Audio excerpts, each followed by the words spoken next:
বাংলাদেশে ইদানিং একটা বিষয় আমি খুব দেখি যে টাকা দিয়ে দেয়া যাবে না, এরকম খুব মতভেদ লক্ষ্য করা যাচ্ছে। আচ্ছা, প্রকৃত সুন্নাহ হচ্ছে খাবার দিয়ে দিয়ে দেওয়া। লেটস সে বাংলাদেশের মানুষের খাবার হচ্ছে চাল কিংবা ডাল, তো এক সা বিষ্ণু আদায় করতে বলেছেন, মানে এক সা হচ্ছে বর্তমানের হিসাবে 3 কেজি 300 গ্রাম। তো আপনি 3 কেজি 300 গ্রাম চাল দিয়ে দিতে পারেন বা ডাল দিয়ে দিতে পারেন। এবং সবচেয়ে গুরুত্বপূর্ণ বিষয় হচ্ছে চাল ডাল না দিয়ে আপনি টাকা দিয়ে দিলেও কিন্তু সাদাকাতুল ফিতরা আদায় হবে। কেন হবে? আপনাকে মাসলাহার দিকে খেয়াল রাখতে হবে।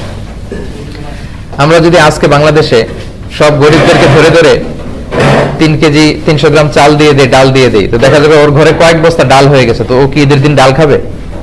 ও তো ঈদের দিন পায়েস খাবে, ফিন্নি খাবে। ওর তেল কিনা লাগবে, ওর একটা নতুন শাড়ি কিনা লাগবে, ওর একটা নতুন জামা কিনা লাগবে। তো এজন্য আপনি যদি টাকা দিয়ে দেন তাহলে এটা ওদের মাসলাহার দিকে খেয়াল রাখা হলো এবং এটা বেশি ভালো।